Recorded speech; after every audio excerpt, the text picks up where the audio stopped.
कर रही हूँ। ॐ अज्ञानतिमिरान्धस्य ज्ञानाञ्जनशलाकया चक्षुरूपेण मिलितं येन तस्मै श्रीगुरुवे नमः। श्रीचैतन्यमनोभीष्टं स्थापितं येन भूतले स्वयं रूपः कदा मह्यं ददाति स्वपदान्तिकम्। वन्देऽहं श्रीगुरुः श्रीयुतपदकमलं श्रीगुरून् वैष्णवांश्च श्रीरूपं साग्रजातं सहगण रघुनाथान्वितं तं सजीवं साद्वैतं सावधूतं परिजनसहितं कृष्ण चैतन्य देवं श्रीराधा कृष्ण पादान् सहगण ललिता श्रीविशाखान्वितांश्च। हे कृष्णा करुणा सिन्धु दीनबन्धु जगत्पते गोपेश गोपिकान्त राधाकान्त नमोऽस्तु ते। तप्त काञ्चन गौरांगी राधे वृन्दावनेश्वरी वृषभानुसुते देवी प्रणमामि हरिप्रिये। वाञ्छाकल्पतरुभ्यश्च कृपा सिन्धुभ्य एव च पतितानां पावनेभ्यो वैष्णवेभ्यो नमो नमः। जय श्री कृष्ण चैतन्य प्रभु नित्यानंद श्री अद्वैत गदाधर श्रीवासादि गौर भक्त वृंद। हरे कृष्णा कृष्णा कृष्णा हरे हरे, हरे राम राम राम हरे हरे। ओम नमो भगवते वासुदेवाय। ओम नमो भगवते वासुदेवाय। ओम नमो भगवते वासुदेवाय।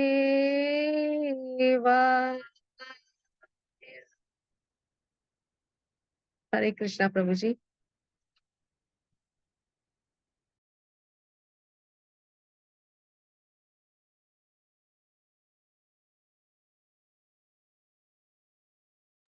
हरी हरी हरी हरी। बहुत सुंदर माता जी। भगवान की आपके आपका जो स्वर है वो कितना मीठा है ना, आपकी आवाज कितनी मीठी है। भगवान ने आपको बहुत अच्छा आवाज दिया है और आप उसका सदुपयोग भी कर रहे हैं। निश्चित रूप से भगवान प्रसन्न होंगे और अपनी कृपा आपके ऊपर और बरसाएंगे, है ना। और जी प्रभु जी। जल्दी से जल्दी आपकी भक्ति जो है और तीव्र गति से बढ़ने लगेगी। कल छोड़ परसों हम लोग एक विशेष क्लास की चर्चा करेंगे, वैष्णव अपराध की। तब हम लोग उसको और बताएंगे। तो भगवान निश्चित रूप से अपनी कृपा से आपको और परिपूर्ण करेंगे। खूब आनंद आएगा। हरे कृष्णा। जी जी प्रभु जी, सादर प्रणाम। हरे कृष्ण। हरे कृष्णा। चलिए तो आज की क्लास को शुरू करें। सब लोग तैयार हैं? चलिए तो आज कौन सा श्लोक करने वाले हैं हम लोग, सुप्रजा माता जी? हरे कृष्णा प्रभु जी। जी। टुडे 7th श्लोका स्टार्ट करेंगे प्रभु जी।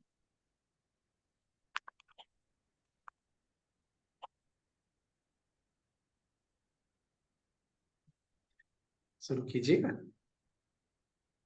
जी। हरे कृष्णा, सभी को सादर प्रणाम। अब हम पढ़ेंगे श्रीमद् भगवत गीता अध्याय 1 श्लोक संख्या 7।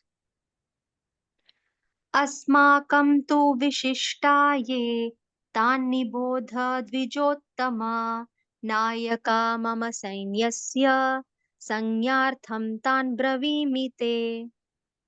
अस्माकं तु विशिष्टा ये अस्माकं तु विशिष्टा ये तान्निबोध द्विजोत्तमा तान्निबोध द्विजोत्तमा नायका मम सैन्यस्य नायका मम सैन्यस्य संज्ञार्थं तान् ब्रवीमि ते। संज्ञार्थं तान् ब्रवीमि मे ते। हरि हरि हरि हरि हरि हरि हरि हरि। बहुत सुंदर। हम लोग सेकंड श्लोक भी ले लेंगे माता जी, है ना? प्रताप सिंह प्रभु जी, प्रताप सिंह प्रभु जी।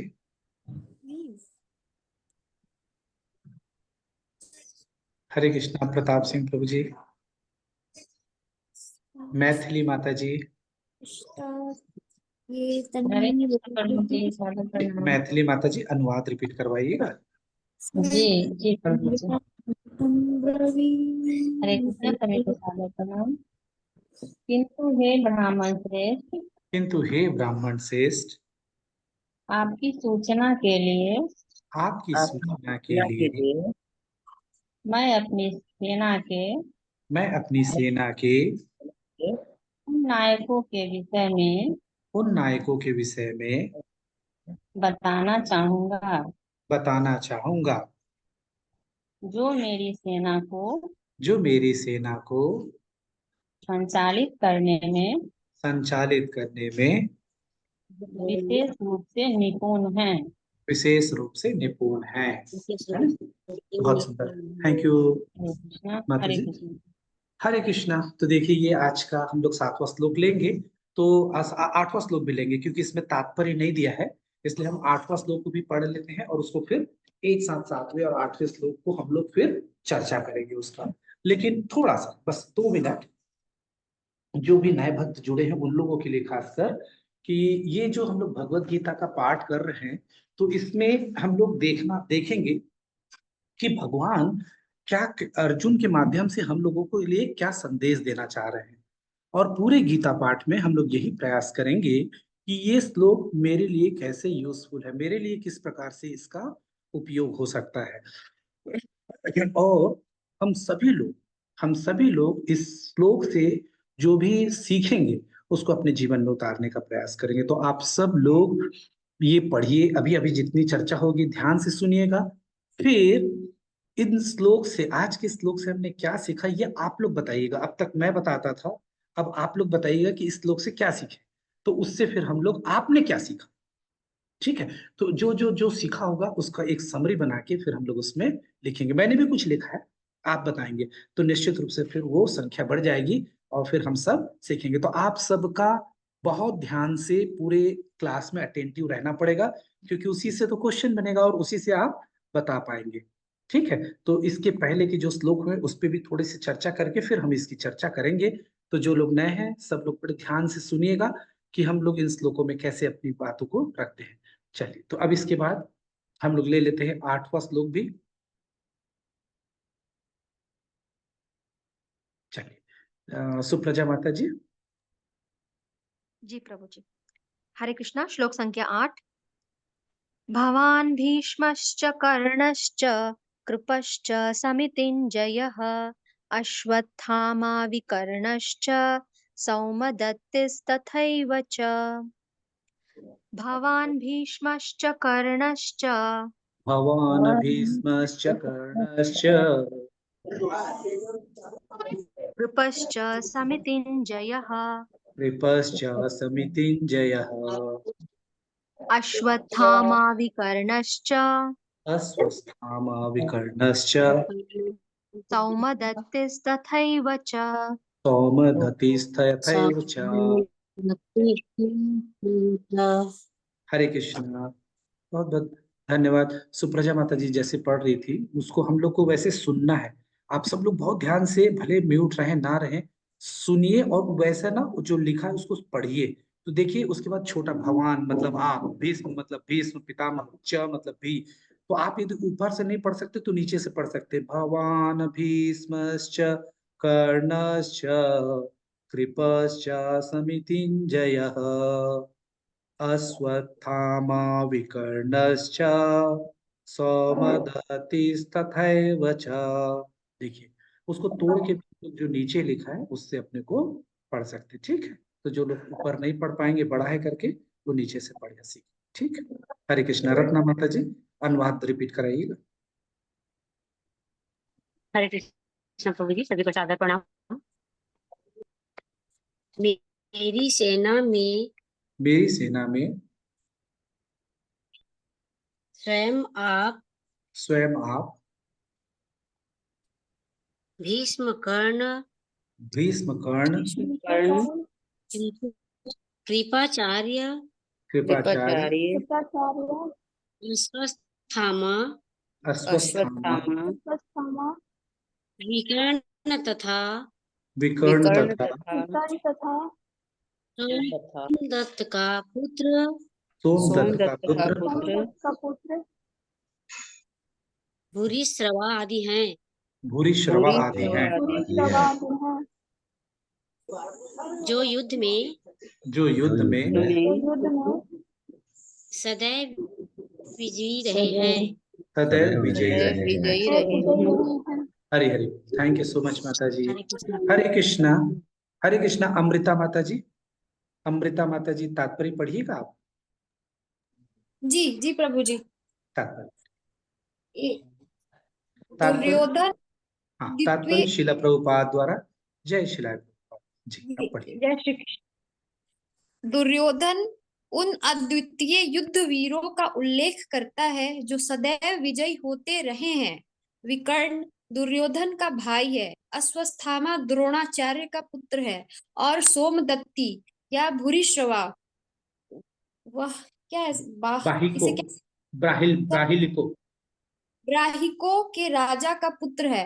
कर्ण अर्जुन का आधा भाई है, क्योंकि वह कुंती के गर्भ से राजा पांडु के साथ विवाहित होने के पूर्व उत्पन्न हुआ था। कृपाचार्य की जुड़वा बहन द्रोणाचार्य को ब्याही थी। हरि हरि। हरि हरि बोल। देखिए अब हम लोगों को क्या है, जब हम इनको पढ़े तो निश्चित मानिए कि इसमें कुछ चीजें समझ में आई बस, कि अच्छा ये ऐसे ऐसे। लेकिन ये सब चीज का नाम क्यों आया, कैसे आया, और इसके माध्यम से भगवान क्या बोलना चाहते हैं, ये हमको नहीं समझ में आया। तो इसलिए हम लोग ये क्लास क्यों करते हैं, हम उन्हीं सारी चीजों को समझ सके। तो इस श्लोक में हम लोग यही सब चीज कि ये 7वें और 8वें श्लोक में भगवान क्या बोलना चाह रहे हैं, हम लोगों के लिए क्या लेसन है, तो हम ये सब देखेंगे। तो जैसा कि आप सबको पता है कि पहले श्लोक में, पहला श्लोक एकदम क्विक रिवीजन है ना, जिससे जो एकदम आज भी जुड़ा हो उसको सब बात समझ में आ जाए।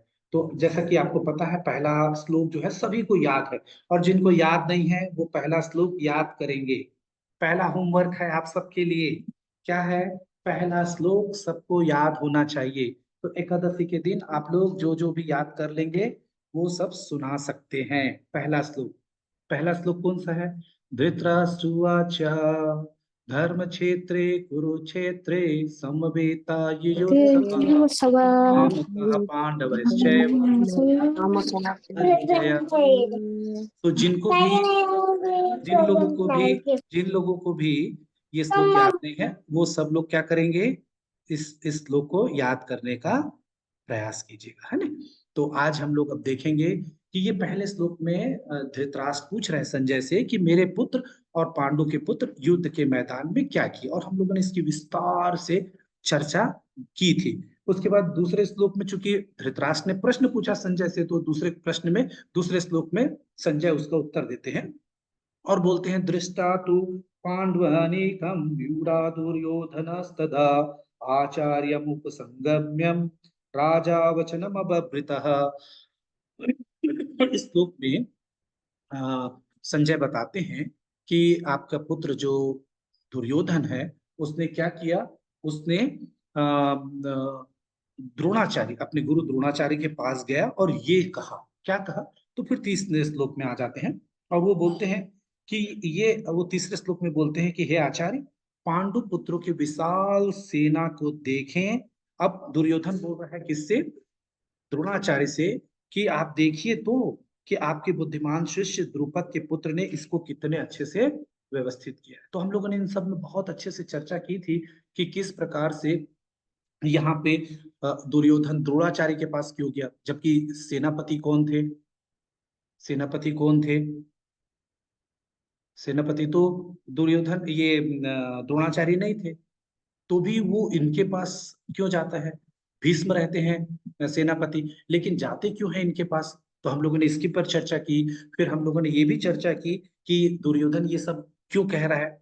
तो तमाम इसके कारण हम लोगों ने देखे, जिसपे अभी हम लोग चर्चा नहीं करेंगे। फिर चौथे श्लोक से फिर वो बता रहे हैं कि कितने कम सैनिक होने के बाद भी कितने सुंदर रूप से आपका जो शिष्य है उसने व्यवस्थित किया है। और द्रोणाचार्य को सीधा धृष्टद्युम्न का नाम नहीं ले रहे, द्रुपद का पुत्र नाम लेके उनको गुस्सा दिला रहे हैं, क्योंकि द्रुपद और द्रोणाचार्य का पहले पहले दुश्मनी रहता है। तो इस तरीके से उनमें तेज ऊर्जा भरने के लिए दुर्योधन जो है इस प्रकार से द्रोणाचार्य से कहते हैं। देखिए, एक एक शब्द भगवत गीता में एक भी शब्द का मतलब इधर उधर नहीं है, या ऐसी बोलना है करके नहीं बोलेंगे। हर शब्द हलंत भी लगा है तो उसका क्या मतलब है, ये है। बस इसको हमको जानना होगा किससे? जो हमारे आचार्य टीका की हैं उससे पढ़ेंगे, तभी हम इन चीजों को समझ पाएंगे। अपनी इस बुद्धि से नहीं समझ पाएंगे। तो इसलिए यहाँ पे बता रहे हैं कि द्रुपद का नाम लेके उनको इस प्रकार से थोड़ा सा एनर्जी डालना चाहते हैं। और भीष्म को क्यों नहीं बोले थे? क्योंकि भीष्म देव तो वैसे भी लड़ते। द्रोणाचार्य का पांडवों के प्रति जो सॉफ्ट कॉर्नर है उसके कारण कमजोर ना हो, इसलिए भी उनको थोड़ा ऊर्जा देने के लिए ये बोल रहा है। फिर यहाँ पे बता रहे हैं दुर्योधन कि किस प्रकार से नेक्स्ट चौथे नंबर के श्लोक में कि किस प्रकार से अर्जुन और भीम की तरह यहाँ पे महारथी युधान, विराट और द्रुपद उनकी सेना में है। अब उनकी सेना में जितने महान योद्धा हैं उसके बारे में यहाँ पे दुर्योधन जो है वो द्रोणाचार्य को बता रहे हैं, जिससे क्लियर कट पिक्चर दे देना चाह रहे हैं कि अपोनेंट पे कौन है, उनकी व्यू रचना कैसी है, तो आपको आगे कैसे पूरा युद्ध लड़ना है आप देख लीजिए, समझ लीजिए करके। फिर हम लोगों ने देखा कि भीम का नाम पहले क्यों, अर्जुन का नाम बाद में क्यों, फिर युधान, विराट और द्रुपद कौन है उसकी विस्तार से हम लोगों ने चर्चा देखी थी। उसके बाद फिर नेक्स्ट श्लोक में बताते हैं कि इनके साथ साथ किनके साथ, ये 5 जो पहले महारथी थे इनके साथ साथ दृष्टकेतु, चेकितान, काशीराज, उर्जित, कुंतीभोज और सैव्य जैसे महान शक्तिशाली धनुर्धर भी है। विक्रांत और क्या लिखा, वीरवान, 2 शब्द इसमें उपयोग हुआ है ना। तो ये विक्रांत और वीरवान शक्तिशाली थे और बहुत ज्यादा तेजस्वी और युद्ध में लड़ने में कौशल थे। तो ये इनका नाम क्यों और ये लोग कौन है इसके बारे में हम लोगों ने कल बहुत विस्तार से चर्चा देखी थी। उसके बाद बोले, तो यहां तक हम लोगों ने कल के क्लास में देखा। उसके बाद फिर उनने बताया कि पराक्रमी युयुधान, उत्तमौजा मतलब उत्तम का पुत्र, मतलब कौन, अभिमन्यु, सुभद्रा का पुत्र, नहीं सॉरी, अत्यंत शक्तिशाली उत्तमौजा। और उसके बाद किसका नाम लेते हैं ये, सुभद्रा के पुत्र, सुभद्रा के पुत्र मतलब अभिमन्यु, और द्रौपदी के 5 पुत्र, मतलब एक एक से एक एक पुत्र जो है उन सब का नाम यहाँ पे लेते हैं। तो देखिए ये कितना उत्तमौजा और युधामन्यु ये दोनों भाई रहते हैं, और इन प्रकार से हम लोगों ने इन सब का विस्तार से वर्णन देखा था। तो इस प्रकार से अब तक क्या हुआ, यदि नॉट केवल 2 लाइन में यदि समझना हो तो यहाँ पे अब तक क्या हुआ, दुर्योधन ने अर्जुन के, पांडव के पक्ष में जितने भी महान योद्धा हैं उनका नाम लेके द्रोणाचार्य को बताया। अब ये जब सब बताया क्यों, तो पहले तो दुर्योधन घबराया हुआ था, चिंता में था कि उनकी व्यूह रचना को देख के थोड़ा थोड़ा हड़बड़ा गया, और हड़बड़ा के इसलिए द्रोणाचार्य के पास गया और द्रोणाचार्य से सारी बातें कह सुनाए। अब इसको लग रहा है कि मैंने सारी बातें बता दी हैं द्रोणाचार्य को कि इतने बड़े बड़े महान योद्धा क्या कर रहे हैं, हमारे विरोध में है, तो आप देख लीजिए, समझ लीजिए कैसे युद्ध करना है। लेकिन द्रोणाचार्य तो इसको अलग भाव में ले रहे हैं, समझ रहे हैं इन चीजों को, लेकिन जो और बाकी लोग जो सुन रहे हैं वो तो हतोत्साहित हो रहे हैं। क्यों हतोत्साहित हो रहे हैं?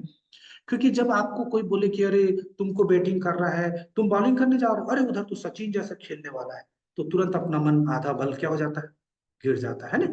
वैसे जब आपको पता हो कि ये काम अरे यार फिर कैसे होगा, उनकी तरफ से तो एक से एक महान योद्धा है, तो हमारा तो गया भाई। तो अपने तरफ के जो सैनिक है या जो बाकी लोग हैं, उनका मनोबल गिरने लगा। ये देख के वो तो बेचारा अच्छे के लिए बता रहा था कि भैया देखो, ऐसे लोग लड़ रहे हैं तो तुमको कैसे लड़ना है, अपने आप को सतर्क करो। ये बहुत अच्छा बात है कि अपने विरोध में कौन कैसे खड़ा है, कौन सी व्यूह रचना में है। यदि आपको ये पता हो तो किसके विरुद्ध में किसको लड़ा के इस युद्ध को जीता जा सकता है, ये बहुत आसान हो जाएगा। लेकिन ये कब संभव होता है, जब विरोध में कैसे हैं उनको सबको हम लोग जान जाए तब। और यही मनसा थी किसकी, पहले दुर्योधन की। यही मनसा थी दुर्योधन की। लेकिन बताते बताते इतना सारा अच्छी अच्छी बात बता रहा था कि अपने तरफ के लोगों का क्या हो गया, मनोबल थोड़ा सा डाउन हो गया। सबका मुंह देखने के बाद दुर्योधन को लगा अरे ये तो उल्टा पड़ गया, जो मैं अच्छे के लिए बता रहा था लेकिन इनके लिए क्या हो गया ये तो। जैसे अपन बच्चे को बोले देखो उसका बच्चा फर्स्ट डिवीजन आया, क्यों बताया कि उसका फर्स्ट डिवीजन आया तो तू भी पढ़ भाई, तेरा भी आ जाएगा। लेकिन देखिए कि बच्चा का मुंह कि कंपैरिजन के कारण उसका मन क्या हो गया, लटक गया। आप मेरे को गधा समझ रहे हो ऐसे करके, तो तुरंत बोलते नहीं नहीं तू भी कर सकता है, तो हम लोग फिर मन बहलाते हैं ना उसका। ऐसे ही ऐसे ही अब क्या कर रहे हैं, अब यहाँ पे दुर्योधन अब अपने सैनिकों के हौसला अफजाई के लिए, अब आगे के तो श्लोक हैं वो, अब दुर्योधन अपने लोगों का मनोबल बढ़ाने के लिए कर रहा है। अब वो मोटिवेशनल स्पीकर बन गया है कि देखो भाई उधर जो है वो तो है, लेकिन ऐसा मत समझो कि हमारे तरफ भी कम है। तो इसलिए यहाँ पे बोल रहे हैं किंतु हे ब्राह्मण श्रेष्ठ, किसको बोल रहे हैं, द्रोणाचार्य को, कि आपकी सूचना के लिए मैं बता दूं कि मैं अपनी सेना के उन नायकों को मैं बताना चाहूंगा जो मेरी सेना को संचालित करने में विशेष रूप से निपुण है। तो आपको मैंने उधर का लोग को बताया, लेकिन अब मैं आपको देखिएगा, अब आपको अपने लोगों के बारे में बता रहा हूँ। और वो लोग कौन है तो वो बताना चाहेंगे, कौन से, नेक्स्ट श्लोक में। तो इस श्लोक की क्या महत्ता है, इस श्लोक की महत्ता ये है कि 4, 5 और 6 में जो पांडव के पक्ष में युद्ध करने वाले योद्धा थे, ये इनके बारे में जो चर्चा कर रहे थे, वो चाहते थे कि अपने लोगों को होशियार और सतर्क करूं, अपने तरफ के लोगों को क्या कर दूं मैं, होशियार रखूं और सतर्क कर दूं। और और क्या रखें, जिससे हम किसी से कम नहीं है, कम। अब इस श्लोक में वो क्या बताना चाह रहे हैं कि देखिए मैं अब अपने लोगों के बारे में बता रहा हूं, आप उनके बारे में बताया, अब आप सतर्क और होशियार हो जाइए। और हमारे सैनिकों का अब मनोबल बढ़ाने के लिए क्या कर रहे हैं, अपने तरफ के जो महान योद्धाओं हैं उनका नाम बताने वाले। तो यहाँ पे दुर्योधन जो है ये बताना चाहते कि हम लोग भी किसी से कम नहीं है भाई, उधर ये है ना तो हमारे पास भी एक से एक महान योद्धा है। चलिए मैं आपको बताता हूँ उनके बारे में करके, और हमारे पक्ष में कौन कौन से महारथी हैं, तो अभी इसके बारे में बता रहे हैं। और ये भी बता रहे हैं कि हमारे पक्ष में जो युद्ध करने के लिए जो आ रहे हैं, वो भी कोई युद्ध नीति या युद्ध कौशल में या अपने क्षमता में कोई कम नहीं है, एक से एक महान योद्धा है। वो बताना चाहेंगे आगे के श्लोक में, आप ये यहाँ पे बताएंगे। तो ये हम लोग जो इस श्लोक से क्या सीखे, तो इस श्लोक में हम लोग सीखे जैसे यहाँ पे दुर्योधन क्या करता है, द्वेष का भाव रखता है। तो कभी भी किसी से भी द्वेष नहीं रखना चाहिए, कभी किसी के प्रति कोई द्वेष नहीं रखना चाहिए, ईर्ष्या का भाव कभी किसी के प्रति हमारा नहीं होना चाहिए। तो ये जो ईर्ष्या है या द्वेष है, हमको बहुत पतन की ओर ले जाता है, पूरा हमको गर्त में ले जाता है, हमारे जीवन हम जो जी रहे हैं उसको नरक बना देता है जीते जी। और मरने के बाद तो गति मिलती नहीं, और जीते जी भी वो नरक हो जाता है। तो एक छोटा सा उदाहरण मैं आपको एक कहानी के रूप में बता रहा हूँ, वो कहानी सुनते ही आपको सारी बात समझ में आ जाएगी। और ये द्वेष होता क्यों है, हम जब किसी के साथ किसी की तुलना करते हैं, मतलब कंपेरिजन करते हैं किसी के साथ, तब हमको ये द्वेष होता है। तो एक छोटी सी कहानी है। एक बार एक जो आदमी है वो भगवान से बहुत प्रार्थना करता है, भगवान मेरी बात सुन लीजिए, भगवान मेरी बात सुन ले, भगवान मेरी बात सुन लीजिए करके खूब तपस्या करता है, ध्यान करता है, तप दान यज्ञ करता है। भगवान उससे अंत में प्रसन्न हो जाते हैं, बोलते हैं कि क्या चाहिए बोल। तो बोले भगवान मैं ना कुछ मांगना चाहता हूँ आपसे। जैसे ही ये बोलते हैं तो भगवान बोलते हैं बेटा तू जो मेरे से मांगना चाहता है मांग, मुझे कोई आपत्ति नहीं। बहुत ध्यान से सुनिएगा, ये कहानी पूरे पूरे श्लोक का जिस्ट है, उसका नेक्चर है। तो बोले तेरे को जो मांगना है मांग, मुझे कोई दिक्कत नहीं, मैं तुझे सब दूंगा। वो बहुत खुश हो जाता है, बोले भगवान आप मुझे देंगे, बोले हाँ बेटा, लेकिन मेरी भी एक बात है। बोले क्या, जो मैं तुझे दूंगा ना तेरे पड़ोसी को उसका ठीक डबल दूंगा। क्या दूंगा, तू जो मांगेगा वो मैं तुझे दूंगा, और उसका डबल मैं किसको दूंगा? तेरे पड़ोसी को। तो चूंकि पहले तो इसके पास कुछ नहीं था, तो बोले कोई बात नहीं महाराज, कोई बात नहीं, दे दीजिएगा। तो बोले भगवान भगवान भगवान, मेरा बहुत सुंदर एक घर। भगवान ने तुरंत घर दे दिया। उसका जितना बड़ा घर था उससे डबल घर, बड़ा घर किसको दे दिया? पड़ोसी को। फिर ये भगवान से प्रार्थना किया, बोले भगवान भगवान मुझे कार दे दो। भगवान ने इसको कार दिया, उसके यहाँ 2 कार दे दिया। फिर ये भगवान से प्रार्थना किया, भगवान मेरी बहुत सुंदर, क्या बोलते हैं, मेरा जो बगीचा है और मेरी नौकरी बहुत सुंदर, मेरी नौकरी लग जाए। उसको नौकरी लग गया, उसको नौकरी के साथ साथ एक बिजनेस भी लग गया। ये देख के आप बहुत परेशान होने लगा। बोले यार, मेहनत मैं कर रहा हूँ, बोलता मैं हूँ, भगवान से प्रार्थना मैं करता हूँ, और चीजें मुझे मिलती है और इसको डबल फ्री में मिल जाता है। तो बहुत दुखी हो जाता है। एक दिन अब सोचने लगता है कि क्या करूं, क्या करूं, क्या मांगू, अब क्या मांगू। तो भगवान से बोलता है, भगवान मेरी एक आंख खोल। क्यों बोलता है ऐसा? क्यों ऐसा बोलता है, भगवान मेरी एक आंख फोड़ दो करके?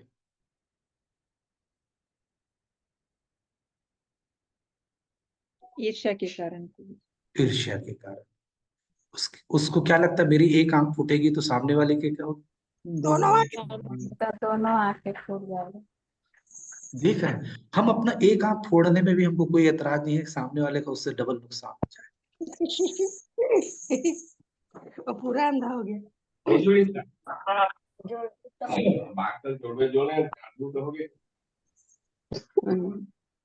देख रहे हैं, तो ये ऐसा, ऐसे इस जड़ जगत में जो लोग भौतिक कामना रखते हैं ना, उनकी स्थिति यही रहती है। जो भी भौतिक जगत में हम लोग जितने लोग भी हैं, उनके उनके मनोभाव, उनकी मनोस्थिति के लिए मैं ये बात आप लोगों के बीच में रखा कि वो अपना सुख, उसका सुख चैन अब छिन गया। अरे भाई, उसके पास है, यदि वो तुलना ना करता कि उसके पास क्या हुआ, उसने जो मांगा उसके पास है और उससे संतुष्ट रहता, तो सोचिए ये दिन कभी देखना ना, है ना। लेकिन केवल उसके इस द्वेष ने क्या कर दिया, उसको अंधा बना दिया। हम लोग भी अपने इन द्वेष के कारण तो अंधे हैं। हमारे पास जो है, हम उससे संतुष्ट ही नहीं, हम भाग रहे हैं, कहाँ भाग रहे हैं, कितना भाग रहे हैं, कैसे भाग रहे हैं, कोई उसके ठिकाने नहीं। तो इसलिए हम लोगों को कभी किसी से द्वेष नहीं करना चाहिए। यहाँ पे दुर्योधन जो था वो द्वेषी था, है ना। उसके पास ऐसा है, कंपैरिजन कर रहा है, तुलना कर रहा है, इसलिए ये कहानी को मैंने यहाँ पे और इस शिक्षा को यहाँ पे रखी। दूसरी बात, शत्रु कितना बलवान है उसका सही आकलन जरूर करना चाहिए, जो कि दुर्योधन कर रहा है, ये बिल्कुल सही बात है। और उससे कैसे निपटा जाए, कि शत्रु कौन है ये भी फाइंड आउट करना चाहिए। जैसे हम जड़ जगत के जितने लोग भी हैं, हमारे शत्रु हमारी काम है, क्योंकि काम ऐसा क्रोध ऐसा, है ना। हम काम से ही क्या होता है, फिर हमारे पास क्रोध आता है, और क्रोध से ही फिर क्या आता है, क्रोध से लोभ। तो एक काम की पूर्ति नहीं होगा तो निश्चित रूप से आदमी गुस्सा होगा। काम मतलब इच्छा, हम कोई इच्छा करते हैं और वो इच्छा पूर्ति नहीं होती तो हम गुस्सा आने लगते हैं। फिर उसकी इच्छा की पूर्ति के लिए हम कोई ना कोई लोभ करते हैं, गलत काम तरीका अपनाते हैं, चोरी करते हैं, तो ये लोभ। तो फिर उससे बाकी चीजें बढ़ती हैं। तो यदि हमारा काम, हमारी इच्छा हम में नियंत्रित है, तो बाकी के 5 चीज नहीं आएंगे। तो यहाँ पे इसलिए हमको भी अपने शत्रु को बहुत सुंदर आकलन करना चाहिए कि हमारे, हम में भी कौन सा है, और जो है उसके हिसाब से क्या करना चाहिए, उसको हटाने की पूरी तैयारी करनी चाहिए। अच्छा, भगवान भी ना बहुत दयालु, बहुत दयालु, भगवान बहुत दयालु। कैसे? जो जिस भाव में रहता है ना, भगवान उसको वो चीज उपलब्ध कराते हैं। आप देखिए, आप यदि केवल इस्कॉन प्रोग्राम में जा रहे हैं और आपका मन है कि चलो यार वहां चलते, बढ़िया प्रसाद मिलेगा, तो आपको कथा कीर्तन कुछ नहीं मिलेगा, केवल प्रसाद मिलेगा और आ जाइए। यदि आपकी इच्छा की अरे प्रसाद मिले ना मिले, भगवान मुझे कथा कीर्तन सुनना है, तो आपको कथा कीर्तन तो मिलेगा, साथ साथ दर्शन। यदि आपने बोला भगवान केवल आप मुझे, आपके दर्शन के लिए मुझे आज को जाना है, मुझे आपके दर्शन और आपकी प्रीति चाहिए, तो भगवान दर्शन भी देंगे, कथा श्रवण भी देंगे, प्रसाद भी देंगे। हम जो जैसा मनोभाव रखते हैं वैसा होता है। तो एक बात यहाँ पे दुर्योधन की स्थिति के लिए एक छोटी सी जो महाभारत में कथा है उसकी चर्चा करते हैं। जब युधिष्ठिर महाराज का रासोई यज्ञ हो रहा था, तो आपको सबको पता है कि बहुत लोगों को उसमें सेवाएं मिली थी। उसमें भगवान श्री कृष्ण ने स्वयं क्या सेवा ली थी? उसने जित भक्त आएंगे उनके चरण धोने की और उनकी इस प्रकार की सेवा। हम लोग क्या सेवा लेना चाहते हैं? जिसमें हमारा नाम, जिसमें हमारा हम दिखें, जिसमें हमारा फोटो आए, हम हमेशा सबके सम्मुख रहें और लोगों को लगे वाह क्या काम कर रहे हैं। भगवान ने ये काम क्यों लिया मालूम? हम लोगों के लिए। वो उनको जरूरत नहीं थी। हम जड़ जगत के लोगों को बताने के लिए कोई काम छोटा नहीं होता, बशर्ते आपका इंटेंशन क्या है, आपका भाव क्या है, आप किस उद्देश्य इसकी प्राप्ति के लिए कर रहे हैं। यदि भगवत प्राप्ति के लिए कर रहे हैं, अपने दिखावा के लिए कर रहे हैं, तब तो फिर कोई बात नहीं है ना। हम घूमने जाते हैं तो हम क्या करते हैं? हम फोटो लेते हैं और तुरंत उसको डालते हैं। क्यों? हम घूम रहे हैं, हम उसमें आनंद नहीं आ रहा है। हम फोटो डाल के जब भेजते हैं और सामने वाला ये बोलता है अरे वाह यार तू तो बड़ा ऐश कर रहा है, वो जो शब्द है वो हमको, चूंकि हमारा ईगो है, वो ईगो को क्या करता है, वो सेटिस्फाई करता है। तब हम घूम के आ जाइए बिना फोटो के। नहीं, अरे यार इतना दूर गए सब घूमे, फोटो भी नहीं, क्योंकि हम उसमें दूसरे को वो करवा के चिढ़ा के फिर हम उसमें आनंद करते। इसलिए ये रजोगुण की प्रवृत्ति, यदि हमारे मन से ये मनोभाव निकल जाए तो हम आधा परेशान नहीं होंगे, कभी अपने जीवन में दुखी नहीं होंगे, कभी नहीं, कभी नहीं। केवल ये भाव निकल जाए, हम अपने पहनने, हम केवल क्यों पहन रहे हैं, क्यों खा रहे हैं, कोई काम क्यों कर रहे हैं, इसको बस अपना एक बना ले तो हम पता चल जाएगा हम सतोगुण में है, रजोगुण में है, तमोगुण में। इसकी चर्चा हम लोगों ने पहले की थी, इसलिए अभी नहीं करेंगे। तो भीम को क्या दिए थे कि वो खाने पीने के शौकीन थे। अब जो इसको बिल्कुल खाने पीने का मन नहीं है, वो बेचारा किचन में क्या करेगा, वो ज्यादा बनाएगा नहीं, वो क्या करेगा, चार रोटी, अरे ज्यादा कोई नहीं खाएगा, एक एक रोटी खाएगा। लेकिन भीम को पता था भूख क्या होता है, तो वो रसोई में उस हिसाब से अपना काम करता था। बोले नहीं, और वो जो आता था उसको भरपेट और मस्त खाना खिलाता था। क्यों? क्योंकि उसको खुद खाने से। तो हम लोगों को भी यहाँ से क्या सीख लेना चाहिए? हमारी जितनी कौशलता है उसको भगवान की सेवा में लगाना चाहिए। यह राष्ट्रीय यज्ञ भगवान की सेवा के लिए हो रहा है, तो भीम को इस तरीके से लगाया गया, भगवान कृष्ण को लगाया गया। और आप सबको पता है दुर्योधन को क्या लगाया गया था? दुर्योधन को महाराज युधिष्ठिर को राष्ट्रीय यज्ञ के लिए लोग जो गिफ्ट लेके आ रहे थे उसको संभालने की जिम्मा मिला था। और ये दुर्योधन क्या होता था मालूम? वो सारे गिफ्ट को देखता था, पारितोष को देखता था, और उसका मन हमेशा चिढ़ता था। क्यों? जो लोग कुछ नहीं लाए तो बोलते थे क्या राजा है, उनके प्रति द्वेष भाव पैदा करता था। बोले ये तो इन्हीं के पास रहे तो ठीक। कोई अच्छा लाया तो बोलता था यार ये इसको इतना अच्छा कैसे दे सकता है, ये मेरे से अच्छा इसको कैसे मिला है। तो वो उसके प्रति भाव रखता था और सोचता था कि अब नेक्स्ट टाइम मैं इसको कैसे हरा के करूं। मतलब देखिए उसका मन उसमें और द्वेष का भाव बढ़ता चला जा रहा। तो देखिए मैं ये बात क्यों आपके बीच में रख रहा हूँ, इसलिए रख रहा हूँ, यदि हम बहुत अच्छे मनोवृत्ति से, बहुत अच्छे मनोभाव से भगवान की सेवा करेंगे तो भगवान हमारे उस मनोवृत्ति को बढ़ाते चले जाएंगे। और जैसे हम सेवा भाव रखेंगे, भक्त संग का रखेंगे, तो वो मनोवृत्ति हमारा खूब सुंदर बढ़ता जाएगा। उसको डबल, चौगुना, 8 गुना, 16 गुना बढ़ाएगा। और हमने गलत भावना के साथ किसी चीज को किया तो वो भगवान हमारा को बढ़ाते। ये कितनी बड़ी सीख है देखिए हमको यहाँ से। तो हमको दुर्योधन की तरह नहीं बल्कि भगवान श्री कृष्ण की तरह हम लोगों को इसमें सेवा करनी चाहिए, या हमारी मनोवृत्ति अच्छी करके हमको क्या करना चाहिए, भगवान की सेवा में करना चाहिए। तो ये इसका जिस्ट था पूरा श्लोक संख्या 7 का। और श्लोक संख्या 8 में फिर जैसा कि बताते हैं, क्या बताते हैं, दुर्योधन क्या बोलता है कि मेरी सेना में मतलब जो कौरव साइड की जो 11 अक्षुणी सेना है उसमें स्वयं आप है। ध्यान से सुनिएगा, अब बहुत इंपॉर्टेंट चर्चा होगी, क्योंकि अभी तो केवल मोटिवेशन था। अब बता रहा है कि आप हैं और भीष्म है। तुरंत देखिएगा, उसके बाद कर्ण है, कृपाचार्य है, अश्वत्थामा है, विकर्ण है, और सोमदत्त का पुत्र पुरीश्रवा है। 6 उसमें पहले बताया था, तो 6 यहाँ पे भी बता दिया। अब आप लोग से प्रश्न ये है, क्या प्रश्न है? तात्पर्य में तो हम लोग देख लिए, तो तात्पर्य को पढ़ने की जरूरत नहीं है। यहाँ पे एक चीज आप लोगों ने ध्यान दिया कि दुर्योधन ने भीष्म के का नाम लेने के बजाय द्रोणाचार्य का नाम पहले लिया। सबने देखा ना, क्या बोला था उसने, क्या लिखा था उस श्लोक में? भीष्म, पहले क्या लिखा? आप मतलब द्रोणाचार्य, फिर भीष्म। तो भीष्म बड़े थे और द्रोणाचार्य छोटे थे, फिर भी उसने भीष्म का नाम पहले क्यों लिया, द्रोणाचार्य का नाम पहले क्यों लिया? क्योंकि गुरु थे ना प्रभु जी, वो गुरु गुरु थे। हैं। और कोई कारण? वो सामने में थे प्रभु जी। वो सामने में थे, गुड। और कोई? क्योंकि द्रोणाचार्य क्योंकि जी को अर्जुन और पांडव बहुत प्रिय थे। है ना। देखिए कितनी सारी चीजें, हर किसी को कैसे देख रहा है उस युद्ध के मैदान को, वैसा आंसर मिलता जाएगा। लेकिन यदि आप देखें तो भीष्म पितामह सेनापति थे, तो सेनापति का नाम पहले आता। फिर वो ज्यादा रिश्ते में नाते में बड़े थे तो भी उनका नाम आ सकता। फिर वो उनके क्या थे, महान पराक्रमी थे तो भी उनका नाम आ सकता। मतलब आप देखें तो भीष्म का नाम हर जगह पहले आता था, हर जगह। अर्जुन जब भी नाम लेंगे तो पहले भीष्म को बोलेंगे, फिर द्रोणाचार्य को बोलेंगे, फिर कृपाचार्य।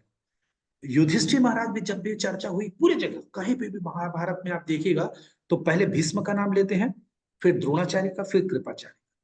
यहाँ पे एक बात और है, यहाँ पे अश्वत्थामा का नाम लिया, फिर विकर्ण का नाम लिया, दुशासन का नाम नहीं लिया। जबकि दुशासन उसके हर भाग में साथ देता था, फिर भी दुशासन का नाम नहीं लिया और विकर्ण का नाम।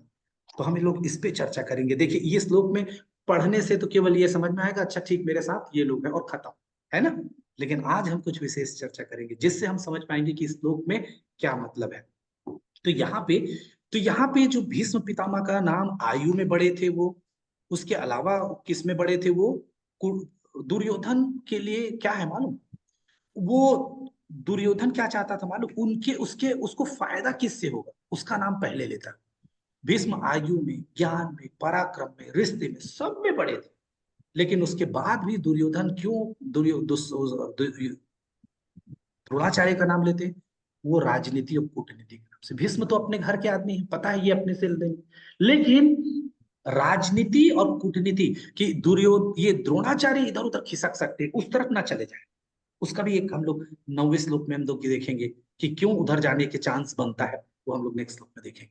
तो इसलिए राजनीति और उसके लिए नैतिकता ज्यादा महत्व नहीं रखता था। किसके लिए? दुर्योधन के लिए।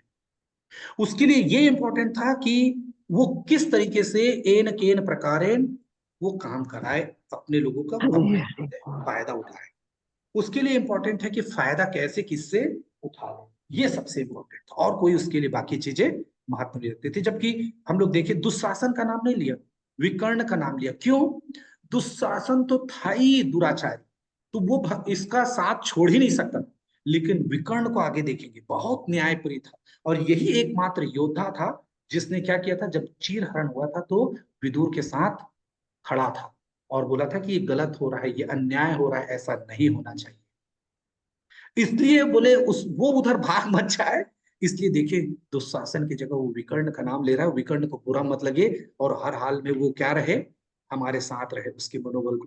देख बेटा मैं तेरा नाम लिया था ना, तो मेरे से अरे यार मेरा भाई मेरा नाम ले रहा तो मैं उसको छोड़ के कैसे जाऊं। जैसे कर्ण उसका साथ नहीं छोड़ पाया, कर्ण को इतना ओबलाइज कर दिया, इतना उसके ऊपर एहसान कर दिया कि जानते हुए भी, गलत करते हुए भी उसका साथ न छोड़ पाया। ऐसे लोग करते हैं ना, भ्रष्टाचार कैसे करते हैं, नेताओं को या जो भी अधिकारी उसको क्या करते, इतना घूस इतना उसके लिए कर दिए रहते कि वो सोचता है यार मैं नहीं करूंगा तो मेरे ऊपर गलत हो जाएगा, जब ये मेरे लिए इतना किया तो मुझे तो करना ही पड़ेगा। और यही भाव वो हमको गलत की ओर ले जाता है ना। तो ये हमको ये नहीं करना, ये पहली सीख आप बोल सकते हैं, ध्यान रखिएगा। तो यहाँ पे जो द्रोणाचार्य, यहाँ पे पहला आप द्रोणाचार्य का है, तो द्रोणाचार्य के बारे में हम लोगों ने खूब चर्चा कर ली है। ये भारद्वाज और धृतराष्ट्र के अप्सरा के पुत्र थे, है ना, और ये धृतराष्ट्र के गुरु थे। और द्रोणाचार्य कैसे गुरु बने थे इस पे भी हम लोगों ने चर्चा की थी, तो हम लोग इस पे कोई बात नहीं करेंगे, ठीक है। और इसके बाद ये इसमें देखेंगे ये अपने अस्त्र शस्त्र, और मालूम सबसे इंपॉर्टेंट बात, सबसे ज्यादा इंपॉर्टेंट, कि परशुराम से शिक्षा लिए थे। और परशुराम से इनको क्या मिला था, बहुत सारे अस्त्र शस्त्र मिले थे। बहुत सारे अस्त्र शस्त्र किनसे मिले थे? परशुराम से मिले थे। कैसे मिले थे? तो वो उसका एक कहानी है कि परशुराम जब बहुत यहाँ से दुखी हो गए तो सब चीज अपना छोड़ के, अपने ब्राह्मणों को सब चीज दान करके क्या होता है, महेंद्राचल पर्वत पे जाके बैठ जाते हैं। और जब वो जाके बैठ जाते हैं तब द्रोणाचार्य पहुंच जाते हैं और बोलते हैं कि मुझे कुछ दान दीजिए। तो परशुराम बोले मैं तो सब दान करके आया हूँ भाई, खाली हाथ आया हूँ यहाँ पे, केवल मेरे पास 10 है, तुम चाहो तो वो ले लो। और द्रोणाचार्य को चाहिए यही था। तो द्रोणाचार्य बोले ठीक है ये तो दे दो, लेकिन ये कैसे चलाना ये भी सिखाओ। और सोचो परशुराम से ये सब सीखे, तो भगवान के स्वयं अवतार, उनसे द्रोणाचार्य ने शिक्षा ली थी। और इसीलिए द्रोणाचार्य को कोई हरा नहीं सकता था, केवल और केवल कुछ चीजें थी जो है। इसके बाद भीष्म, तो भीष्म के बारे में भी हम लोगों ने सारी चर्चाएं पहले कर चुके हैं हमारे क्लास शुरू होने से, क्लास की पहले। तो इसमें हम लोग ज्यादा चर्चा नहीं करेंगे। इनको आजीवन ब्रह्मचर्य किया, और पिता भद्र से, पिता के भक्ति, पिता ने खुश होके, क्योंकि वो आजीवन ब्रह्मचारी का पालन करूंगा, और उनका सत्यवती से विवाह करने के लिए तैयार हो जाते हैं, और अपना इसलिए क्या कर लेते हैं, वो आजीवन प्रतिज्ञा करते हैं इसलिए। तो भीष्म पहले मालूम बृहस्पति से और फिर परशुराम से अस्त्र शस्त्र का विद्याभ्यास। तो ये देखिए, ये भी कम बलशाली नहीं थे। ये सारी बातें क्यों बता रहा हूं, तो उसके पीछे बहुत बड़ा कारण है। और ये कौरवों के तरफ से पहले क्या थे, सेनापति थे, और सबसे ज्यादा दिन तक सेनापति रहे भीष्म। 18 दिन के युद्ध में पहले 10 दिन यही सेनापति थे, और 10वें दिन जब ये सरसैया पे जाते हैं, उसके बाद फिर 3 और सेनापति बनते, एक एक करके। एक 5 दिन द्रोणाचार्य, फिर अलग, है ना। तो ये यहाँ पे भीष्म का। अब भीष्म का एक विशेष बात आपको बता रहे हैं। भीष्म से पूछा गया कि जब द्रौपदी का चीरहरण हो रहा था तो आपने कुछ बोला क्यों नहीं? तो बोले मैं नमक खाया था। इसलिए देखिएगा, किसी के यहाँ खाना खाने से पहले हम लोग को 10 बार विचार करना चाहिए कि किसी का नमक खा लिए तो उसका व्यवहार, उसका उसका जो मनोवृत्ति है, उसका भाग, बोलते ना आप मेरा नमक खाए हो, मेरे साथ ऐसे नहीं कर सकते। तो भीष्म भी नमक खाए हुए थे। तो बोले जब अर्जुन का बाण पड़ा और सारा रक्त बह गया, तब मुझे एहसास हो कि मैंने गलत किया था, और इसलिए फिर द्रौपदी से उस दिन अपना क्या मांगते हैं, क्षमा मांगते हैं। तो देखिए कितनी बड़ी बड़ी ज्ञान की बातें हम लोगों को इनके माध्यम से सीखना पड़ता। अब भीष्म पूर्व जन्म में कौन थे? भीष्म को ऐसा सरसैया पे क्यों सोना पड़ा, और माँ गंगा ने भीष्म के 7 भाइयों को क्यों बहाया? तो बहुत छोटे में संक्षिप्त में बता रहे हैं कि एक बार जो ये जो भीष्म है, ये धौ नाम के वसु रहते हैं, और ये अपनी पत्नियों के साथ, सारे वसुओं के साथ ये ना मेरु पर्वत पे घूमने जाते हैं। वहां पे महाराज महर्षि वशिष्ठ वहां रहते ने, तो वहां पे उनकी गाय जो है, कामधेनु गाय होती थी, तो कामधेनु गाय और उसकी जो नंदिनी गाय बंधी हुई थी।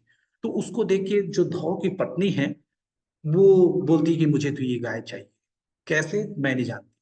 और स्त्री हट में तो फिर बाल हट, स्त्री हट में तो कुछ होता चलता नहीं, आप सबको पता है। तो तुरंत धौ नाम का जो वसु है वो क्या करता है, वो गाय चुरा के ले जाता है। और जब गाय को चुरा के ले जाते हैं तो महर्षि जो वशिष्ठ हैं तो तपस्वी रहते हैं, वो तब ध्यान करते हैं, समझ जाते हैं। तो उन्हें सारे के सारे उनको क्या करते हैं, वसुओं को श्राप दे देते हैं कि जाओ और इस जड़ जगत में जाके वहां पे संघर्ष करो करके, वहां पे जीवन अपना समस्या करो। सारे वसुओं को जब ये पता चलता है तो क्षमा मांगते हैं। तो उनने सारे वसुओं को तो क्षमा कर देते हैं कि जाओ, केवल अब चूंकि श्राप तो वो नहीं होगा, आयु तुम्हारी बहुत कम हो जाएगी करके, लेकिन तुम बस उसको क्षमा नहीं करते, उनको धौ नाम के उसको लंबे समय तक तुमको दुख भोगना पड़े करके। इसीलिए देखिए उनके सामने क्या क्या नहीं हुआ, तो उनके सामने सब कुछ घटता है और सब देखना पड़ता है, सहना पड़ता है। देख रहे हैं? तो अब अभी कुछ चीजें मैं बताऊंगा, बुरा मत मानिएगा, मैं सारी बातों को इस व्यासपीठ पे बैठ के बोल रहा हूँ। वो मेरी जिम्मेदारी है कि ये लंबा आयु कई बार कष्ट के साथ जो जूते हैं उससे अच्छा, अभी छोड़िए, मैं उसको बाद में करूँ। तो यहाँ पे गंगा ने जो शांतनु के 7 पुत्र को जो बहाया था ना, ये वही वसु थे। तो वो जो वसु की आयु कम थी, तो देखिए वो मुक्त होके वापस कहाँ चले गए? तो कई बार आयु किसी की कम क्यों होती है, उसका एक कारण ये भी हो सकता है कि इस जड़ जगत में ज्यादा उसको संघर्ष करने की जरूरत नहीं। लोग सोचते हैं इस जड़ जगत में रहेगा तो वो आनंद भोगेगा, कितना विपरीत बात है ना। इस जड़ जगत में आनंद किस बात का है, किसी बात का। अभी हमको, चूंकि हम ज्ञान से परिपूर्ण नहीं है, तो वो आनंद का अनुभूत करता है। एक्चुअल में वो आनंद नहीं है, लेकिन वो हम आनंद, जैसा जैसे दांत हिलता है, दांत में हल्का दर्द होता है तो हम उसको धीरे धीरे हिलाते रहते हैं, और वो हल्के हल्के दर्द को हम आनंद का अनुभव करते हैं। अरे यार अच्छा लग रहा है ना। जैसे बाल को ऊपर खींचते हैं और उसमें दर्द होता है और उसको हम आनंद का अनुभव करते हैं।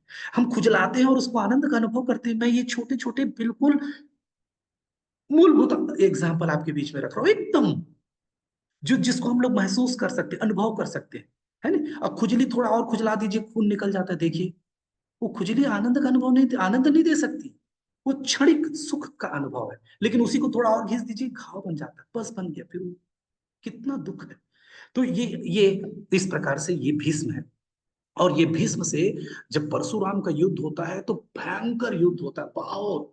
और फिर जो परशुराम अंत में हट जाते हैं, परशुराम को हटना पड़ता है, उनके गुरु होते हुए भी वो क्या हो जाते हैं, हट जाते हैं, वो बस परास्त नहीं हो पाते। तो इस तरीके से सोचिए, जो परशुराम भगवान के अवतार हैं उनसे भी वो नहीं होते।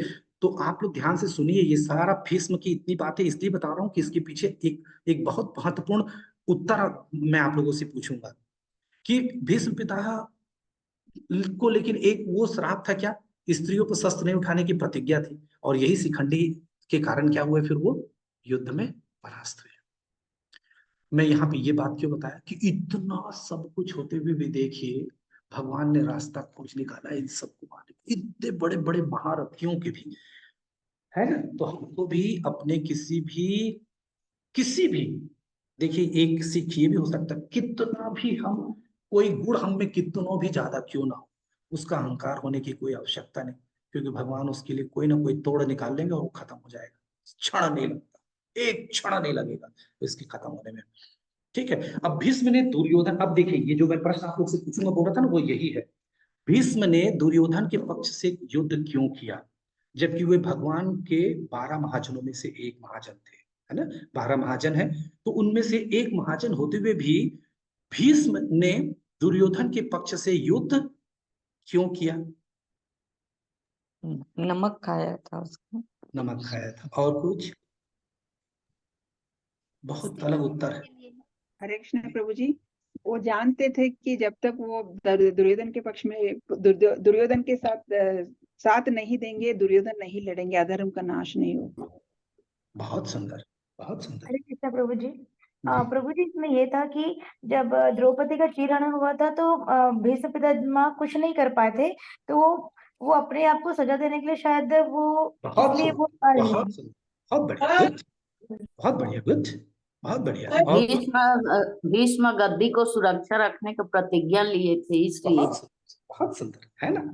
कितनी सारी बातें। चलिए, तो आप लोगों की इतनी सारी बातें होंगी और आप लोग सब इस बात से सहमत भी हैं, है ना। जितने लोगों ने भी उत्तर दिया उन सब से आप सहमत हैं, लेकिन आज एक विशेष बात।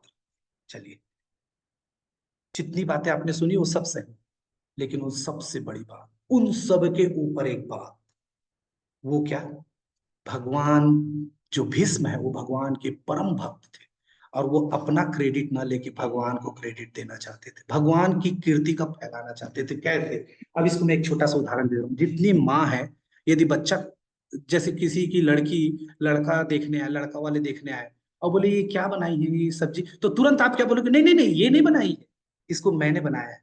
यदि अच्छा बना है तो आप क्या बोलोगे, इसने बनाया। और गंदा बना है तो तुरंत क्या बोलोगे, आप जान रहे हो वो बनाई है, फिर भी आप क्या बोलोगे, नहीं नहीं नहीं इसने नहीं बनाया, ये ना ये बना रही थी तो मैंने इसको मना कर दिया, ये तो बहुत अच्छा बनाती, ये मैंने बनाया, हमेशा ये बनाती, आज मैंने बनाया। आप अपनी बेटी को बचाने के लिए, या अपने बेटे को बचाने के लिए, या अपनी पति को बचाने के लिए, या अपनी पत्नी को बचाने के लिए, उसको अपने ऊपर लेने में आपको संकोच होता है क्या, क्षण भर संकोच होता है क्या। ऐसा अपमान लेने में आप आनंद का अनुभव करते हैं कि अपने किसी का आप क्या कर रहे हैं, ऊपर उठा रहे हैं।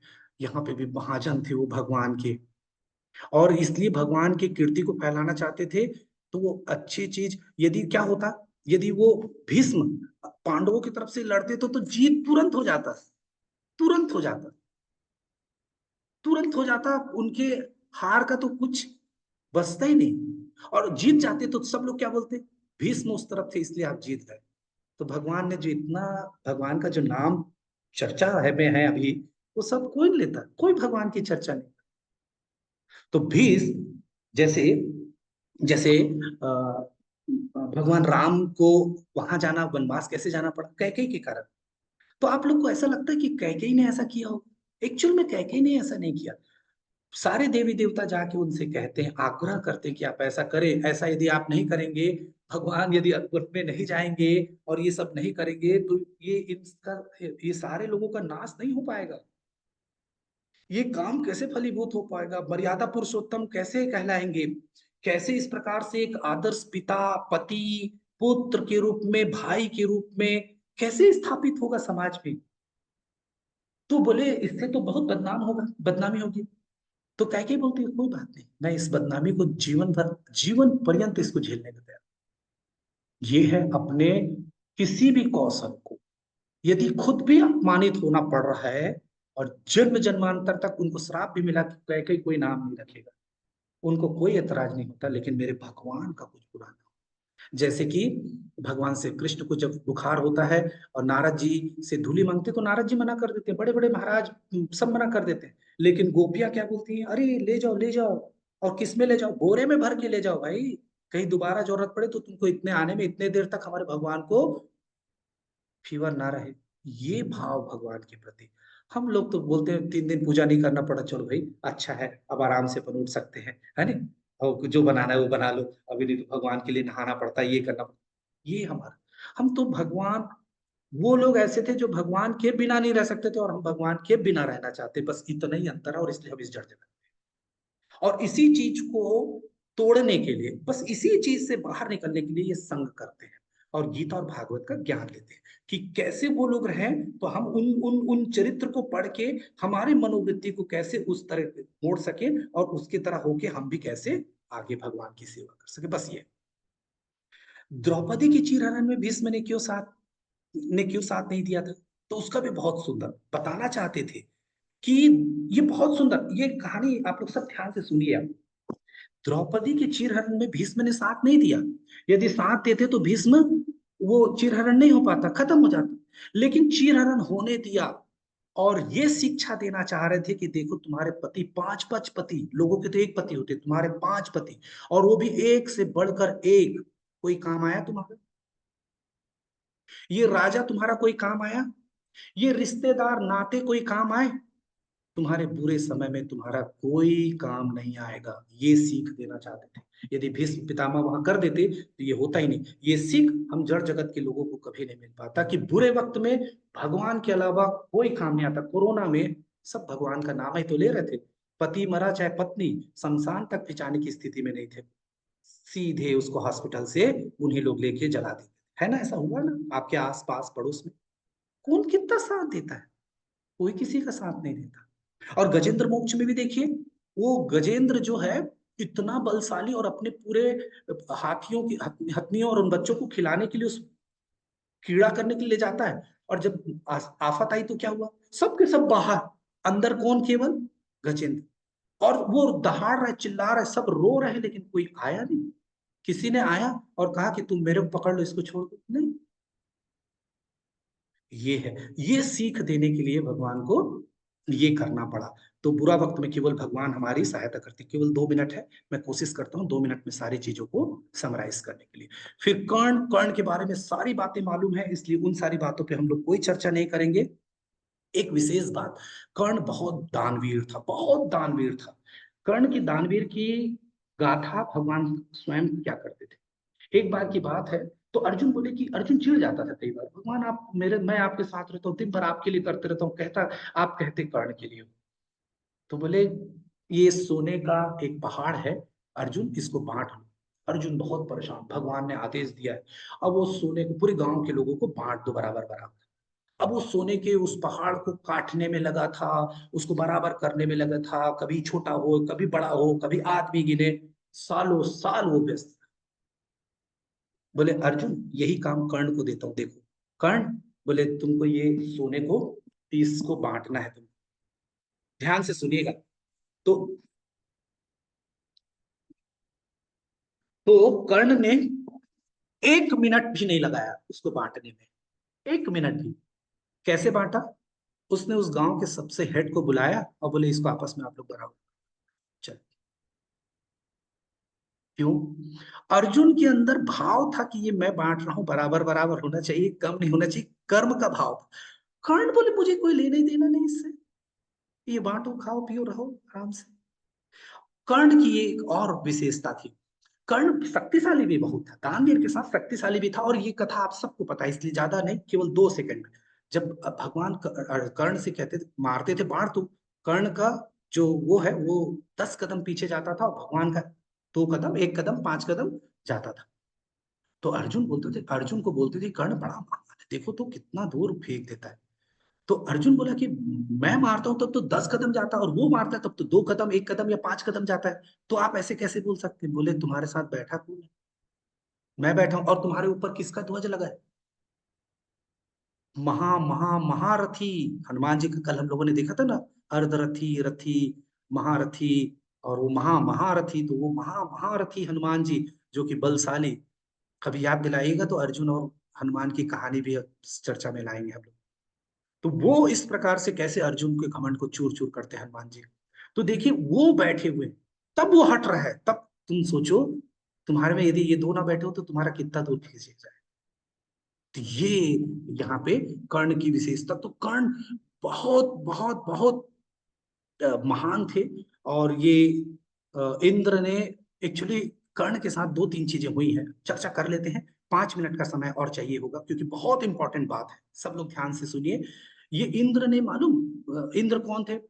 यदि दूसरी तरफ से देखें तो भगवान अर्जुन के पिता थे, क्योंकि इंद्र का ही आह्वान करके इंद्र हुए थे कुंती से। तो ये इंद्र ने मालूम जो उसके पास कवच और कुंडल था दोनों मार दिया था। यदि कवच होता तो कभी ना मरते। और इसके साथ 3 और श्राप इसको मिले थे कर्ण को। तो 3 श्राप के बारे में जानते हैं, बाकी चीज आपको पता है। ये जो क्या हुआ था ये सब तो आपको पता है, इसलिए इसमें चर्चा हम लोग नहीं करेंगे, है ना? ये सब पे चर्चा नहीं करेंगे। एक बहुत इंपॉर्टेंट, परशुराम ने इनको क्या किया था? श्राप दिया था। और ये परशुराम, और दूसरा चीज इनको श्राप दिया था पृथ्वी ने, और तीसरा श्राप एक ब्राह्मण ने दिया था। और ये 3 श्राप वहां पे फलीभूत हुए, कहाँ पे? युद्ध स्थल पे, और इसलिए उसकी मौत हुई। तो परशुराम, ब्राह्मण और पृथ्वी माता ने दिया था।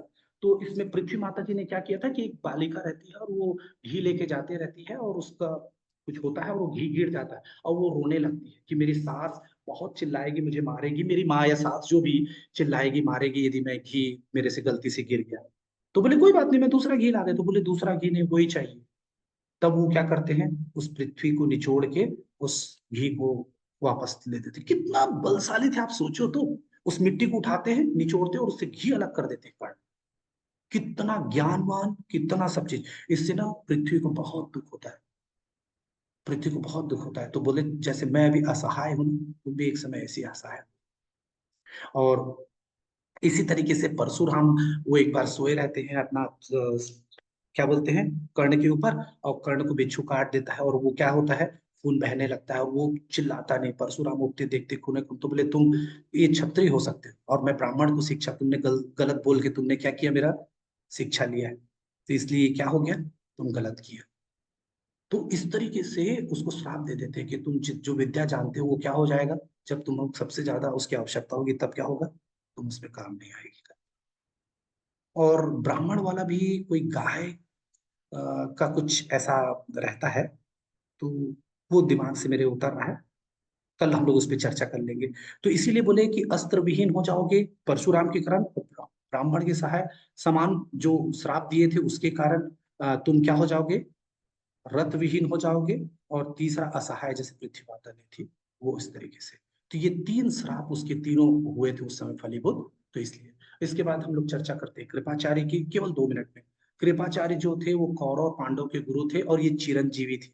एक शब्द पे ध्यान दीजिए, कृपाचार्य क्या थे, चिरंजीवी थे, ठीक है। और ये कृपाचार्य गौतम सरदान के पुत्र थे। और इस पे बाकी हम लोग चर्चा नहीं करते, केवल इतना चीज जानिए कि ये जो कृपाचार्य जो थे परम धनुर्धर थे, है ना। और ये जो थे पांडवों के पास एक विशेष वो था, कुरुक्षेत्र के युद्ध में ये कौरवों के साथ थे, और उनके नष्ट हो जाने पर पांडवों के पास आ गए थे। ये कृपाचार्य क्या हुए थे मालूम, जब सारा खत्म हो गया ना तो वापस फिर ये पांडवों के पास चले गए थे, और राजा परीक्षित को अस्त्र विद्या दी। तो ये इंपॉर्टेंट बात थी। और बहुत बहुत कृपाचार्य भी बहुत ये थे।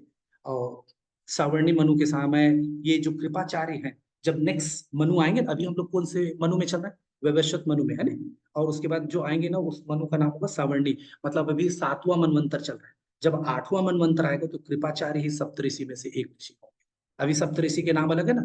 कई बार आप लोग को लगता है ना, अरे यार वहां पे तो ये लिखा है, यहाँ पे ये लिखा है, तो इसलिए थोड़ा अंतर होता है। इनको जो श्राप, इनका वरदान जो फलीभूत होता है ना, वो ऐसा होता है जैसे बलि एक बार इंद्र बनेंगे, तो जब उस मनवंतर की कहानी आएगी तो उसमें उसका नाम आ जाएगा। ऐसे ही यहाँ पे कृपाचार्य जो है वो एक सप्तऋषि के रूप में स्वीकार किए जाएंगे।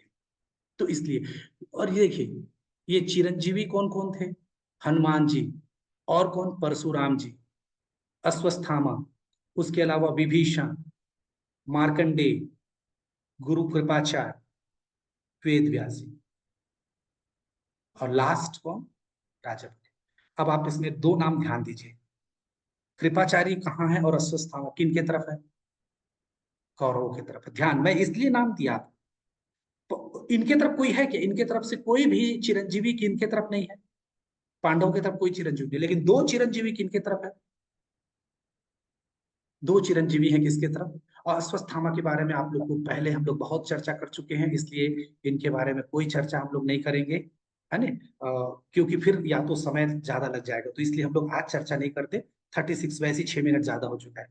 तो इसके में ना बहुत सुंदर मणि था, और वो मणि के कारण ना कभी इसको भूख नहीं लगता था, बुढ़ापा नहीं, कोई थकान नहीं, कितना भयंकर था आप सोचिए। और पैदा होते ही ना हिनहिनाने की आवाज लगा रहा था, इसलिए इसका नाम है अश्वत्थामा दिए थे। और इसमें ना बहुत बहुत शक्तिशाली था, और इसको हम लोगों ने देखा था महारथी की श्रेणी में थे, क्योंकि इसके पास सब प्रकार के अस्त्र चलाने का विद्या था। तो ये इसने ना द्रुपद कुमार, शत्रुंजय, बलानीक, जयानीक, जयाश्च, राधस्ताहु का वध किया था। तो इस तरीके से ये बहुत लोगों के, बहुत कुंती भोज के 10 पुत्रों का भी वध इसने किया था। और अश्वत्थामा द्रोणाचार्य ने महाभारत में बहुत अथाह लोगों को मारा पांडव की तरफ। सोचिए ये दो कितने इंपॉर्टेंट रोल प्ले कर रहे थे।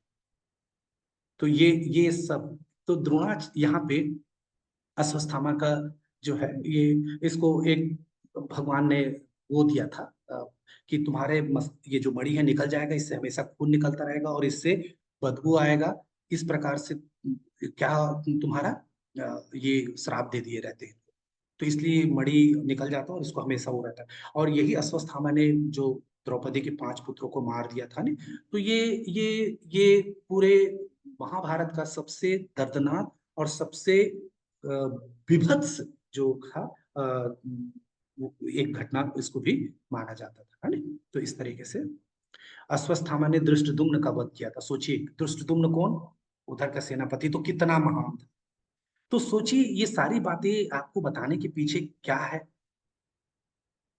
ये सारी बातें बताने के पीछे इतना सारा चीज। विकर्ण बहुत न्यायप्रिय था, और ये 100 पुत्रों में से एकमात्र पुत्र ऐसा था धृतराष्ट्र का, जो क्या था, महारथी तो होने के साथ न्यायी था, और ये बाद में भीमसेन द्वारा मारा गया था। और भीमसेन को मारने, भीमसेन मतलब भीम के द्वारा जब मारा जाता है तो सारे पांडव बहुत दुखी होते हैं कि ये हम लोगों को ऐसे आदमी को मारने की जरूरत नहीं थी करके, है ना? तो ये भी इसके बारे में हम चर्चा कर चुके हैं। और सहदेव, घटोत्कच, नकुल, इन सबको इसने युद्ध में मारा था। तो अभी इसके बारे में हम लोग चर्चा नहीं करते। ये 14वें दिन में विकर्ण जो है वो युद्ध करता है, और सात्विकी के 10 पुत्रों को वध किया था इसने, है ना? और बाद में अर्जुन ने फिर इसको मारा था। और इसमें एक इंपॉर्टेंट बात जो जानने वाली है वो ये भूरिश्रवा, ये जो भगवान है वो भी ना विकर्ण के मृत्यु का सम्मान करते थे। ये भगवान उसके लिए क्या बोलते हैं मालूम? एक बहुत सुंदर शब्द का उपयोग करते हैं, बोलते हैं भूरिश्रवा जी, मेरे जो निरंतर प्रकाशित होने वाले निर्मल लोक है और ब्रह्मा आदि देवेश्वर भी जहां जाने की सदैव अभिलाषा करते हैं, उन्हीं लोकों में आप शीघ्र पधारेंगे। देख रहे हैं आप, विकर्ण अपोजिट में था, फिर भी भगवान उनके लिए इस प्रकार रहते थे। और मेरे ही समान गरुड़ की पीठ पर बैठकर विचरण करने वाले होंगे। आप देख रहे हैं, आप अपोजिट में भी हो लेकिन न्यायप्रिय और सही आदमी हो, तो आपको भगवान का कितना कृपा प्राप्त हो सकता है। तो ये इस तरीके से विकर्ण होता है। और दुर्योधन, ये भगवान, ये ऐसा क्यों कहा था दुर्योधन ने? लास्ट केवल 1 मिनट में समाप्त। और यही पूरे कहानी का, पूरे श्लोक का ये है कि दुर्योधन ऐसा क्यों बोला था कि आप हो, द्रोणाचार्य, भीष्म, कर्ण, कृपाचार्य, अश्वत्थामा, विकर्ण, भूरिश्रवा हो, तो ये युद्ध सदैव विजयी रहे। ऐसा क्यों कहा था? क्योंकि ध्यान से सुनिए, महान शक्तिशाली योद्धा, भीष्म महान शक्तिशाली योद्धा, इच्छा मृत्यु का जिनको वरदान प्राप्त था, और द्रोणाचार्य महान शक्तिशाली योद्धा, कर्ण महान दानवीर था, कृपाचार्य चिरंजीवी थे, अश्वत्थामा चिरंजीवी होने के साथ साथ चिरंजीवी था, और विकर्ण क्या था, न्यायप्रिय था, और सोमदत्त जो थे महान, भूरिश्रवा जो थे वो क्या था, धर्मात्मा थे। अब ये द्रोणाचार्य को दुर्योधन ये बताना चाहते हैं, उनके तरफ तो केवल एक ही प्रकार के लोग हैं, लेकिन मेरे तरफ देखिए चिरंजीवी जैसे लोग भी हैं, दानवीर भी हैं, न्यायप्रिय भी है, धर्मात्मा भी है, मतलब मेरे को सबका सपोर्ट है, ये बताना चाह रहे थे, इसलिए इनका नाम कितना इंपॉर्टेंट है देखिए, है ना। और बोले जो चिरंजीवी है मरेगा ही नहीं तो वो कैसे युद्ध हार सकते हैं। इच्छा मृत्यु, जब आप नहीं चाहोगे तब तक आप मरोगे नहीं, तो फिर हम ही तो कैसे हार सकते हैं। देख रहे हैं, तो ये दुर्योधन ने ऐसा सोचा था, इसलिए ऐसा कहा था। हमारे पास ऐसे विलक्षण प्रतिभा के धनी लोग हैं, तो इसलिए आप चिंता मत कीजिए, इसलिए सबका मनोबल क्या होना चाहिए, खूब बढ़ा चढ़ा के रहना चाहिए, ये उसका कहने का मतलब था, है ना। तो इस श्लोक से हमने क्या सीखा, चूंकि आज समय हो गया तो कल आप लोग बताइएगा, कल हम लोग इस पर चर्चा करेंगे। श्रीमद् भगवद गीता ग्रंथ राज की जय, श्रील प्रभुपाद की जय, श्री गुरुदेव की जय, अनंत कोटि वैष्णव की जय, ताई गो सीता। हरे कृष्णा। मैंने बहुत प्रयास किया जल्दी खींचने का, फिर भी 10 मिनट लग गया, क्षमा कीजिएगा। हरे कृष्णा। तो ये आज के श्लोक में जितनी भी ये सारी चीजें इंपॉर्टेंट थी कवर किए, कुछ चीजें रह गई हों तो कल आप क्वेश्चन के रूप में आप जब बोलिएगा तो हम लोग क्या कर सकते हैं, फिर उसको